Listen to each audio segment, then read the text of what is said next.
Welcome to success mission. Success आइएगा, हम बात करते हैं अभिवृद्धि और विकास के संदर्भ में। हमने जाना था अभिवृद्धि विकास में समाहित होती है क्योंकि अभिवृद्धि शारीरिक पक्ष का ही वर्णन करती है और जो विकास होता है संपूर्ण पक्षों का वर्णन करता है। अर्थात अभिवृद्धि जो है वह एक मुखी है और विकास जो है वह बहुमुखी प्रक्रिया है। बहुमुखी प्रक्रिया इसलिए कहा था क्योंकि उसमें सभी जितने भी पक्ष समाहित होते हैं, संपूर्ण पक्ष उसमें समाहित हो जाते हैं। आज हम बात करने जा रहे हैं अभिवृद्धि और विकास के सिद्धांत क्या हैं। अभिवृद्धि और विकास के सिद्धांत में कौन कौन से सिद्धांत आते हैं। सर्वप्रथम सिद्धांत आता है सततता का सिद्धांत। सततता के सिद्धांत को बोलते हैं निरंतरता का सिद्धांत। निरंतरता माने जो सदैव चलती रहे, क्रम बाई क्रम चलती रहे। कभी यह सततता दीर्घ गति की होती है, कभी मंद होती है, परंतु यह विकास की जो प्रक्रिया है यह निरंतर चलने वाली प्रक्रिया है अर्थात सतत चलने वाली प्रक्रिया है। इसके संदर्भ में यदि हम कहें कि यह बाल अवस्था से पूर्व की जो अवस्था है, जन्म से पूर्व की अवस्था है, वहां से प्रारंभ हो जाती है और मृत्यु पर्यंत चलती है। इसलिए पहला सिद्धांत है सततता का सिद्धांत, अनवरत रूप से चलती है। दूसरा आता है व्यक्तिगतता का सिद्धांत। व्यक्तिगतता का सिद्धांत यह कहता है कि इस सिद्धांत में जो यह सिद्धांत है इसमें जो व्यक्तिगतता होती है या कहें व्यक्तिगतता होती है, यह सबकी अपनी अपनी होती है, परंतु गति सबकी अपनी अपनी है, परंतु इसका जो क्रम है, विकास का जो क्रम है, वह निश्चित रूप से वह समान होता है। इस रूप से यहाँ पर हम जानेंगे कि गति जो है, गति सभी व्यक्तियों की क्या रहती है, अपने अपने अनुसार रहती है। किसी व्यक्ति की जो गति है, गति का विकास तीव्र होता है, किसी व्यक्ति का मंद होता है। क्यों होता है? क्योंकि यह व्यक्तिगतता का सिद्धांत पर ही निर्भर करता है। तीसरा आता है समान प्रतिमान का सिद्धांत। समान प्रतिमान का सिद्धांत समझाता है कि जो व्यक्ति है उसमें समान प्रतिमान के आधार से ही सिद्धांत कार्य करता है। जैसे हाथी है और मनुष्य है, मनुष्य के प्रतिमान अलग हैं, हाथी के प्रतिमान अलग हैं।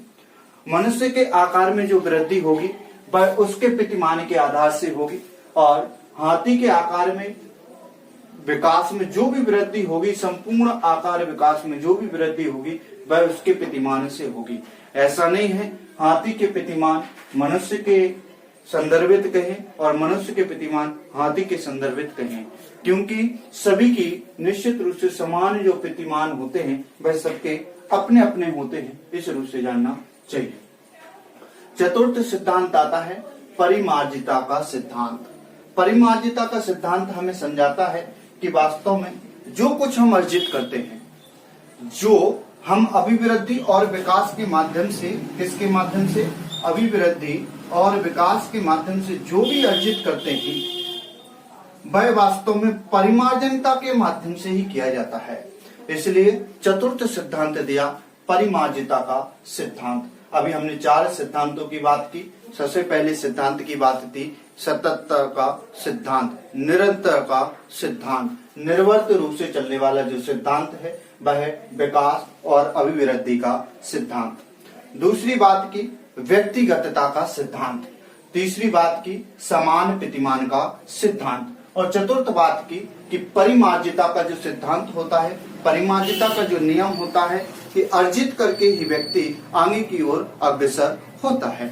इसके बाद हम बात करते हैं कि जो विकास है, जो अभिवृद्धि है, वह रेखांकिनी नहीं है, माने लंबवत नहीं होती, वह सर्पिलाकार होती है या चक्राकार होती है।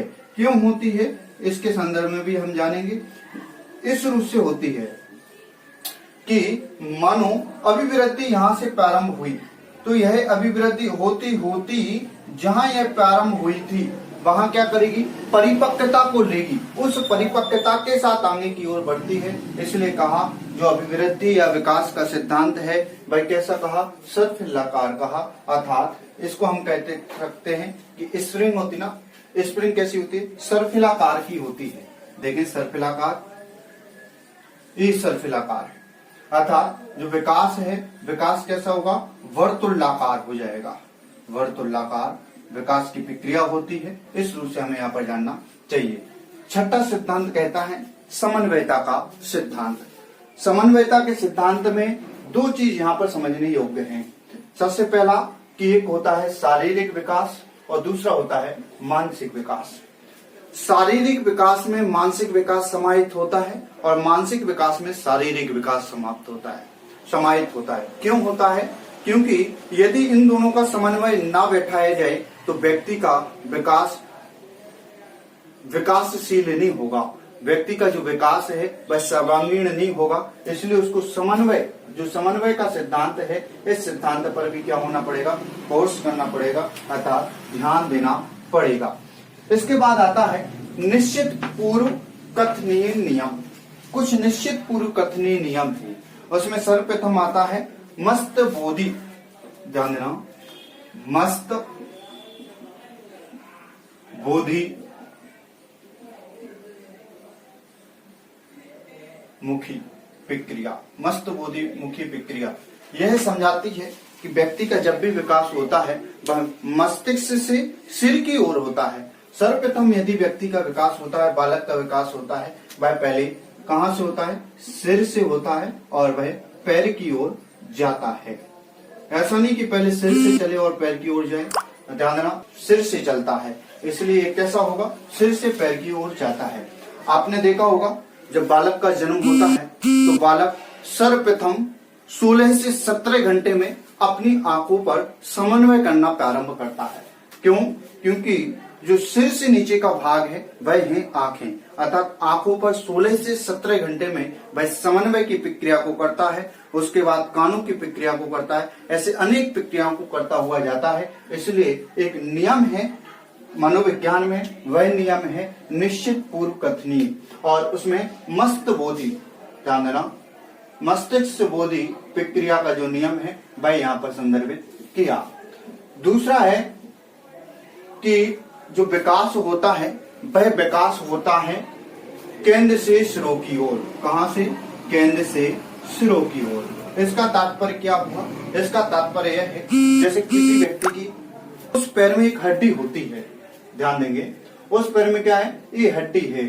अब इस हड्डी का जो विकास होगा, पहले सर्वप्रथम किसका विकास हुआ, सर्वप्रथम उसकी हड्डी का विकास हुआ। उसके बाद जो विकास होगा वह प्रारंभ होगा। अर्थात यह कह सकते हैं कि निकट से दूरवर्ती, या कहें कि केंद्र से सिर की ओर जो विकास होता है वह वास्तव में वह कहलाता है मनोविज्ञान का सिद्धांत, या कहते हैं निश्चित पूर्व कथनीय नियम।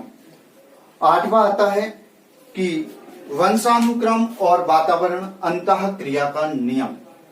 ध्यान देना, जब तक बालक वातावरण के अनुकूल वातावरण को नहीं बनाएगा, जब तक उसका जो वंशानुक्रम है वह ठीक तरीके से नहीं होगा। वंशानुक्रम में सबसे अधिक महत्वपूर्ण अंतः क्रिया का करना है, अर्थात क्रिया से की जाने वाली क्रिया को कहते हैं अंतः क्रिया। क्रिया से जो क्रिया की जाती है वह कहलाती है अंतः क्रिया। अर्थात वंशानुक्रम के आधार से यदि वातावरण में समायोजन नहीं किया गया तो निश्चित रूप से बालक का विकास जिस रूप होना चाहिए था उस रूप से नहीं होता। इस रूप से हमें समझना चाहिए। और नौवां बताते हैं भविष्यवाणी का नियम, कि बालक की स्थिति, वर्तमान स्थिति को देखकर उसकी भविष्य की कल्पना की जा सकती है। कई बार बच्चे की मानसिक स्थिति को जानकर उसके भविष्य की कल्पना कर लेते हैं। यह किसके आधार से करते हैं, यह माने उसके गुणों के आधार से कर ली जाती है। इस रूप से यहाँ पर हमने जाना अभिवृद्धि और विकास के नियम क्या हैं। सर्वप्रथम हमने जाना सततता का नियम है, व्यक्तिगतता का सिद्धांत है, सामान्य प्रतिमान का सिद्धांत है, परिमार्जिता का नियम है, चक्राकार प्रगति का सिद्धांत है, समन्वयता का सिद्धांत है, निश्चित पूर्व कथनीय नियम है वंशानुक्रम और वातावरण की जो अंतः क्रिया, फिर से ध्यान देना, एक शब्द आया अंतः क्रिया। अंतः क्रिया का अर्थ होता है क्रिया से की जाने वाली क्रिया को ही वास्तव में अंतः क्रिया कहा जाता है। और 9वां लिया भविष्यवाणी का नियम। बालक की वर्तमान स्थिति को देखकर उसकी भविष्य की जो कल्पना है, भविष्य की जो ऊर्जा शक्ति है, उसकी भविष्यवाणी की जा सकती है, यह मनोविज्ञान बताता है। अब यहाँ पर सबसे अधिक 2 बिंदुओं से क्वेश्चन या प्रश्न पूछे जाते हैं। सर्वप्रथम तो 5वें वाले से कि विकास की प्रक्रिया होती है, लंबवत होती है, वर्तुलाकार होती है, लंबवत वर्तुलाकार होती है, इनमें से कोई नहीं। तो हम क्या लिखेंगे? हम लिखेंगे वर्तुलाकार होती है या चक्राकार होती है। दूसरा, एक निरंतरता का सिद्धांत। विकास एक निरंतर चलने वाली प्रक्रिया है, सतत चलने वाली प्रक्रिया है, अनवर्त रूप से चलने वाली प्रक्रिया है, इसलिए पहला सिद्धांत लिखा सततता का सिद्धांत, निरंतरता का सिद्धांत। इस रूप से हमने यहाँ पर जाने 9 सिद्धांतों के आधार से। इसके बाद जो क्लास होगी उसमें हम जानेंगे विकास में परिवर्तन किस रूप से होता है और विकास में परिवर्तन जो होता है वह किन क्रम से होता है। इसके बारे में जानने के लिए नेक्स्ट वीडियो को देखेंगे। जय